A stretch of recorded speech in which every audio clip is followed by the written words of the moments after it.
Halo Sobat Eksis, apa kabar? Dengan Kak Rian di sini. Kali ini Kakak akan melanjutkan part kedua ya, pembahasan TO ke-8 Eksis. Langsung aja ke soal nomor 11. Oke. Nah, di soal nomor 11 inilah soal tipe membandingkan ya antara nilai P dan Q. Nah, di sini kasusnya adalah diketahui ya, Y-nya itu adalah min X kuadrat plus 2x min 1. Nah, memiliki titik maksimum yang berupa XP, YP.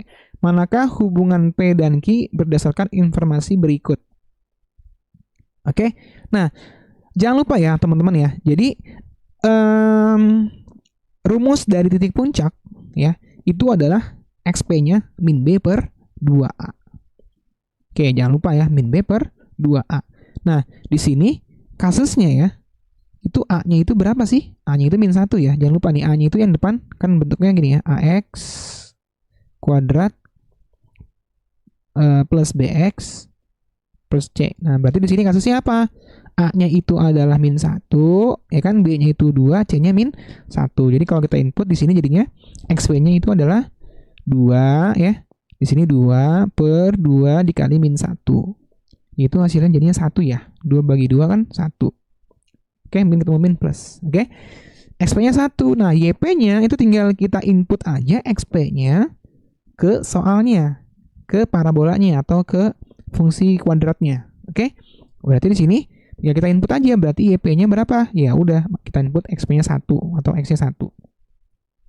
Hasilnya adalah 0, teman-teman. Nah, berarti di sini kasusnya ya, P-nya itu adalah berapa? 2 dikali 1, ya kan? Itu 2, Q-nya 0, berarti gedean si P ya dibanding si Q. Jadi jawabannya yang A. Gitu, oke? Lanjut ke soal nomor 12. Nah, soal nomor 12 ini adalah soal apa nih ya? Di sini katanya Angga dapat mengecat tembok seluas 10 meter persegi dalam waktu setengah jam. Banu dapat mengecat. Oke, ini berarti soal perbandingan ya. Nah, jika mereka bersama-sama, oke. Nah, perhatikan baik-baik teman-teman ya. Di sini tuh kita main logika nih. Kalau misalkan semakin banyak orang, kira-kira waktu yang dikerjain semakin cepat gak? Iya dong, ya nggak? Semakin banyak orang, semakin besar, maka waktu yang dikerjakan akan semakin cepat. Ya, maka ini adalah berbanding terbalik. Oke, berarti di sini kita punya angka itu adalah 5 jam ya. Per 100 meter persegi. Kenapa kita ubah ke 100 meter persegi? Karena di sini kita harus ngecat 100 meter persegi, sedangkan yang diketahuinya adalah 10 meter persegi. Oke, jadi kita harus menuju yang pertanyaannya ini. Nah, terus si Banu itu berarti kan dia 10 meter perseginya sepertiga. Berarti kan jadinya 100 meter perseginya sama dengan 10 per 3. Tinggal dikali aja sama 10 masing-masing ya, kedua ruas ya. Terus si Clara juga sama, jadinya dia 10 jam. Nah, ini tinggal kita tambah aja teman-teman. Tapi ditambahnya itu caranya itu kita bentuknya kita perin teman-teman. Jadi 1 per 5 ditambah, nah ini harusnya 1 per 10 per 3 ya. 1 per 10 per 3 itu samanya kayak 3 per 10. Oke? Plus 1 per 10 dari mana? Dari Clara nih ya. Jadi ini si Angga, ini si Banu, ini si Clara. Nah, ini tinggal kita samain menyebutnya teman-teman. Jadinya seperti ini ya. Jadinya seperti ini. Tinggal ditambah aja. Jadi 1 per X sama dengan 6 per 10. Berarti X-nya adalah 1,67 jam gitu. Jadi berapa waktu yang dibutuhkan untuk mengecat tembok? Berarti kan dia kurang dari 2 jam ya. 1,67 jam itu. Berarti jawabannya yang A gitu. Oke. Next ke soal nomor 13. Oke, di sini adalah soal aritmatika sosial ya. Doni menabung selama 9 bulan untuk membeli laptop sebagai persiapan kuliah. Oke, ayahnya mensubsidi 20% dari harga laptop. Oke. Berarti di sini kita misalnya aja ya. Pertama tabungan Doni kita lihat dulu. Tabungan Doni itu ada berapa sih? Nah, Doni kan menabung selama 9 bulan ya. Ya kan, untuk membeli laptop sebagai persiapan kuliah. Oke. Nah, Doni itu nabungnya 400.000, berarti kan total tabungannya itu 3.600.000 ya selama 9 bulan. Nah, ini kan berarti 75%-nya kan. Kenapa? Karena 25% yang lainnya tuh ayahnya nanti yang bayar. Oke, Berarti di sini misalkan harga laptop itu adalah X, berarti X itu sama dengan 3.600.000 ditambah 25% X. Kenapa? Ini adalah dari ayahnya tadi ya. Oke. Nah, ini 25% itu sama aja kayak seperempat, ya kan? Terus seperempat X pindah ke kiri ya. Jadinya adalah 3/4X sama dengan 3.600.000. Tinggal kita kali silang ya, dapatlah X-nya itu 4.800.000. Jadi jawabannya yang D gitu, teman-teman. Oke. Next ke soal nomor 14. Oke, ini ngomongin umur nih, sering banget keluar ya. 4 tahun yang lalu jumlah usia 2 orang bersaudara adalah 27 tahun. Sedangkan 11 tahun yang akan datang 2 kali usia yang tua sama dengan 2 kali usia yang muda. Oke. Di sini kita misalnya T itu usia yang tua, M itu usia yang muda, oke? Nah, di sini kasusnya 4 tahun yang lalu, teman-teman. Itu katanya jumlah usia 2 orang itu adalah 27 ya. Berarti T min 4 plus M min 4 sama dengan 27. Oke? Kalau kita operasiin jadinya T plus M-nya sama dengan 35. Oke? Nah, di persamaan kedua atau di pernyataan kedua ini anggapnya persamaan 1 ya.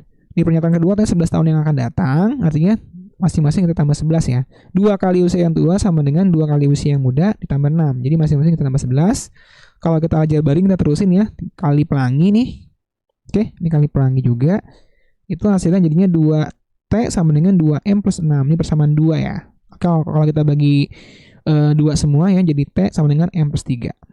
Oke, nah ini bisa kita eliminasi atau substitusi, silakan bebas.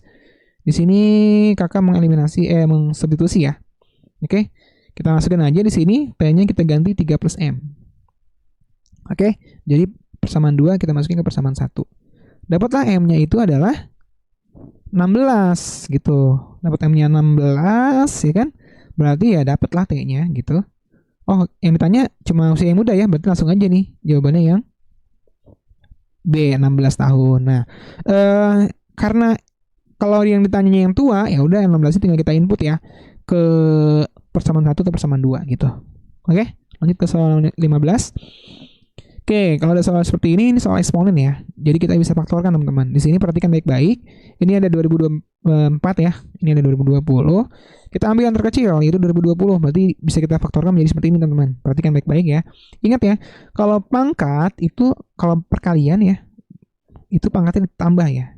Ini dikali ini kan jadinya 2000 pangkat 24 ya. 2 pangkat 2024, sorry. Oke, 2 pangkat 2020 dikali min 1 hasilnya 2 pangkat 2020. Nah, yang bawah juga sama kita faktorkan. 2 pangkat 2015 kita keluarin. Nah, di sini kan kasusnya 2 pangkat 4 min 1-nya sama kan? Bisa kita coret. Gitu. Nah, ini berarti tinggal ingat kalau pembagian berarti pangkatnya dikurang ya kan? Berarti jadinya tinggal pangkat 5. 2 pangkat 5 sama dengan A pangkat B. Otomatis A-nya 2, B-nya 5 gitu ya. Oke, berarti berapa? A-nya 2, B-nya 5. Tinggal masukin deh 7 hasilnya. Jawabannya yang D gitu. Oke, next ke soal nomor 16. Nah, di sini kita main arah ya. Jadi di sini kita harus tahu arah dulu teman-teman ya. Jadi arah tuh seperti ini ya teman-teman ya. Ini harus apa? Timur, tenggara, selatan ya, barat, utara ini. Oke, jangan lupa. Nah, kita mulai dari titik A ya. Di sini katanya dia menuju 500 meter ke utara, berarti ke atas ya. Gitu. Terus dia ke timur, berarti ke kanan ya, sejauh 100 meter. Nah, sebelum kembali ke utara sejauh 600 meter, ya, berarti dia lalu belok ke arah barat. Oke, berarti dia ke utara dulu ya, 600 meter ya. Oke, terus dia lalu belok ke arah barat sejauh 200 meter, berarti ke kiri 200 meter. Terus sebelum kembali ke arah utara, sejauh 700 meter. Oke, berarti dia ke 700 meter dulu. Oke, nah, ke utara ya. Terus dia lalu belok ke arah timur, ke kanan lagi sejauh 800. Terakhir ia belok ke arah utara sejauh 600 meter. Ke atas gini ya. Nah, intinya itu titik A ke titik B. Oke, nah di sini kita bisa gunakan Pitagoras ya, teman-teman ya. Jadi di sini kita tarik aja ini yang ditanya. Oke. Nah, perhatikan baik-baik nih. Ini ke sini tuh 700 ya. Dari ini ke sini tuh 700. Dari mana sih? Nah, dari sini ke sini kan 800 nih. Ya kan? Nah, ini kan lurus ke sini nih. Yang ini lurus ke sini. Jadinya apa? Ini kan sisanya 100 kan? Ya kan? ini 100, ini 100. Berarti kan ini ke sini tuh 700. Berarti ini ke sini tuh 700. Oke. Nah, terus yang ini itu 2400 dari mana? Total penjumlahan semuanya 500 tambah 600 tambah 700 tambah 600. Oke. 600 tambah 700 tambah 600 tambah 500. Nah, di sini kan nggak pakai Pitagoras kan? Ya udah, Pitagoras sama 700 dengan 2400 berapa? Yang ditanya sisi miring ya, berarti 2400 kuadrat ditambah 700 kuadrat diakarin, yaitu 2500. Oke. Nah, ini masih dalam bentuk meter, berarti dia sama dengan 2,5 km ya. Berarti jawabannya yang D. Gitu. Oke. Next ke soal nomor 17.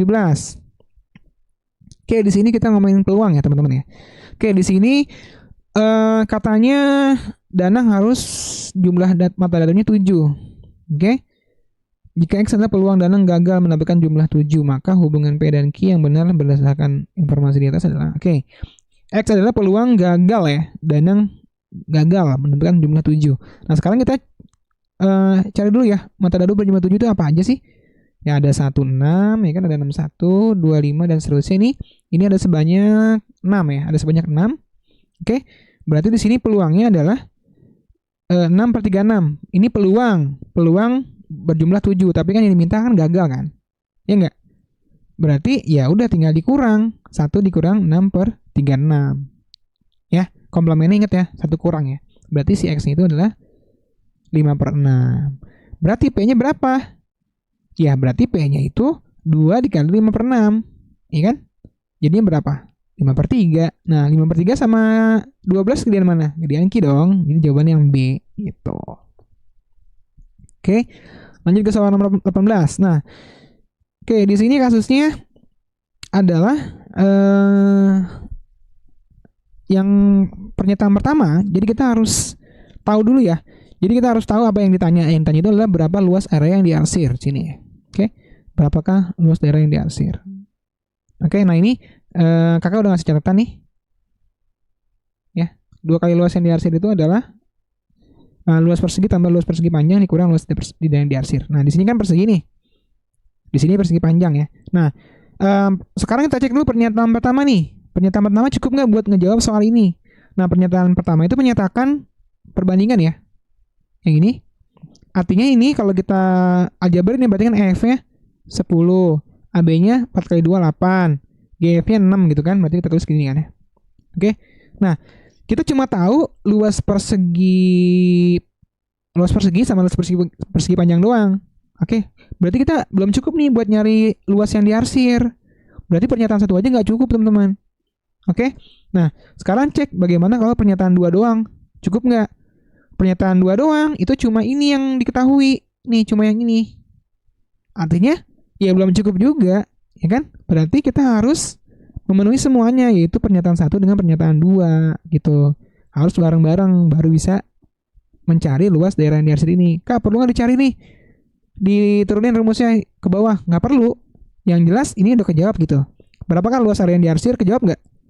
Kejawab kan? Ya, ini kita nggak perlu ngitung. Yang jelas kita udah punya luas persegi panjang, dikurang luas yang udah diarsir juga kita punya dari pernyataan kedua. Oke? Jadi buang-buang waktu kalau kita hitung. Jadi jawabannya yang mana? Yang C gitu. Oke, jadi ingat kalau ada soal kayak gini, kita cek pernyataan 1 aja cukup nggak, terus pernyataan 2 aja cukup nggak, baru yang ketiga itu bareng-bareng, 1 sama 2 cukup nggak, gitu ya. Oke, nah ini juga sama tipenya, tipe kecukupan data juga. Di sini katanya kita ngomongin peluang lagi nih ya. Messi dan Ronaldo beradu tendangan penalti. Oke, di sini pernyataan pertama ya, peluang keduanya gagal memasukkan bola ke dalam gawang itu 0,05. Peluang keduanya berhasil itu 0,6. Oke. Seperti biasa ya. Di sini kita cek dulu yang diketahui. Misalkan peluang Ronaldo itu mencetak gol itu R. Kalau Messi M. Oke. Berarti di sini pernyataan pertama itu menyatakan 1 min R dikali 1 min M sama dengan 0,05. Nah, kenapa ini dikali? Karena dan ya bentuknya ya. Peluang keduanya gagal. Berarti si Ronaldo gagal, si Messi gagal juga. Nah, terus kenapa 1 min R? Karena ini kebalikannya ya. Peluang Ronaldo mencetak gol kan R, berarti kebalikannya 1 min R. Oke, nah ini kalau kita kali pelangi ya, hasilnya itu adalah 1 min R plus M plus RM. Nah ini pernyataan satunya. Kalau kita ubah ke bentuk model matematika, oke. Nah pernyataan 2 itu berarti R dikali M itu sama dengan 0,6. Nah Pertanyaannya itu adalah R dikali 1 min M. Kenapa ya? Perhatikan baik-baik nih. Kan pertanyaannya itu apa? Peluang hanya salah satu yang berhasil memasukkan bola ke gawang. Berarti apa sih maksudnya?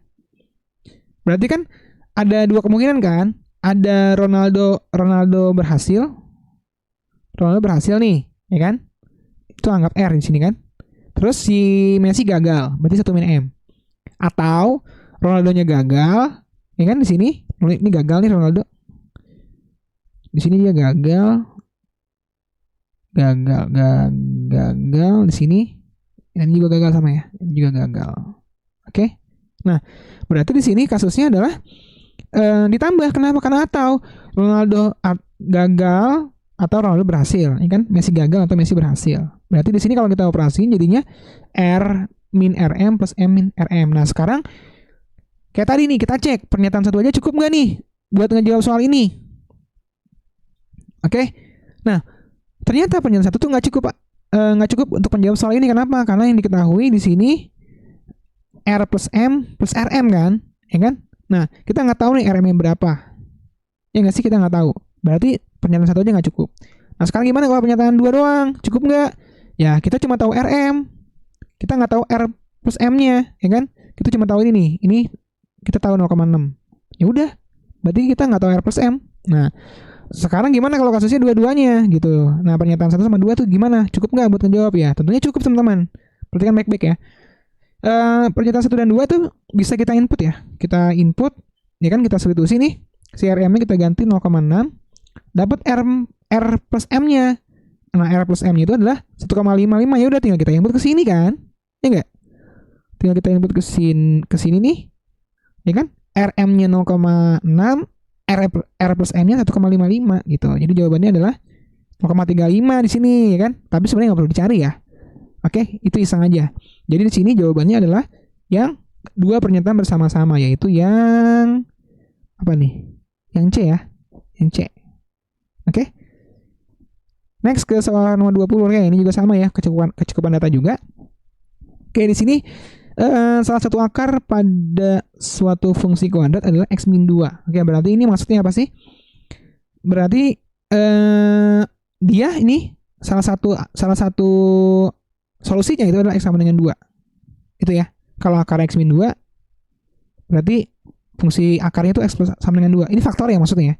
Salah satu akar pada suatu fungsi kuadrat adalah X min 2. Ini maksudnya faktor ya. Kalau akar itu sama dengan 2. Ini berarti maksudnya X sama dengan 2 gitu. Apakah fungsi kuadrat tersebut? Jadi yang ditanya fungsi kuadrat kan ya. Fungsi kuadrat itu apa sih? Fungsi kuadrat itu adalah AX kuadrat plus BX plus C gitu ya.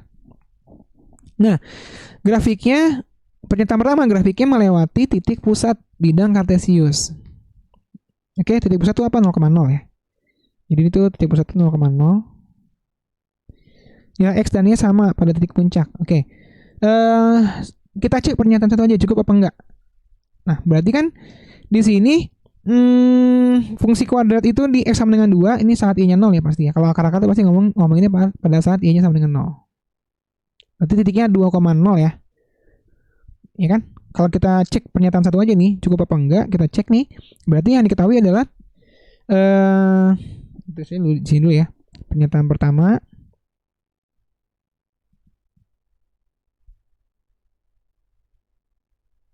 Pernyataan 1 itu kita punya titik 0,0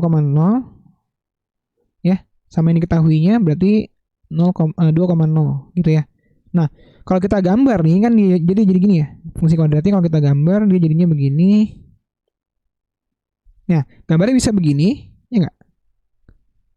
Ya kan? Di sini 2 ya, di sini 0. Ini sumbu Y, ini sumbu X. Atau gambarnya bisa begini juga.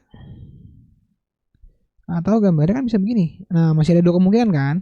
Sorry, ini nggak gini ya. Ini nyentuhkan 0 harusnya. Nah, gitu. Nah, ini ya. Nah, ini 0, ini 2 juga sama. Nah, berarti kan ada dua kemungkinan kan? Bisa ini kan?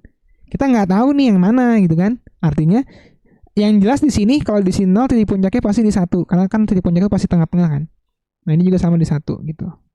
Artinya di sini ada dua kemungkinan. Nah, artinya pernyataan 1 tuh nggak cukup buat ngejawab soal. Karena ada dua kemungkinan. Terus gimana kalau pernyataan 2 aja? Kalau pernyataan 2 juga nggak cukup nih. Ini cuma diketahui titik puncaknya sama aja. Artinya kita butuh dua-duanya, teman-teman. Kalau kita cek dua-duanya nih ya, 1 sama 2, ya. Artinya di sini kita punya titik puncaknya itu kemungkinannya ada 2. Ya, ada 1,1, ya kan? Ada min 1,1. Nah, karena yang sama-nya sama, ya kan, ya berarti di sini 1,1 dong. Ya enggak? Di sini jadinya dia yang ini jadinya nih. Dia sama-sama 1 gitu. Oke. Nah, di sini berarti jawabannya adalah yang C. Jadi kalau bareng-bareng dia baru bisa gitu. Ya oke. Jangan lupa ya. Jadi tadi pernyataan 1 itu nggak cukup. Kenapa? Karena ada 2. Terus pernyataan 2 tuh bilang X dan Y-nya itu sama pada titik puncak. Oke, berarti titik puncaknya bisa 1,1. Ya kan? Ya nggak? 1,1 kalau dia sama. Oke. Ini kenapa nggak kepilih ya? Kan kalau di bawah min 1 gitu. Oke. Sampai sini aja teman-teman. Thank you karena udah menonton video ini. Jangan lupa nantikan lagi video-video selanjutnya. Thank you.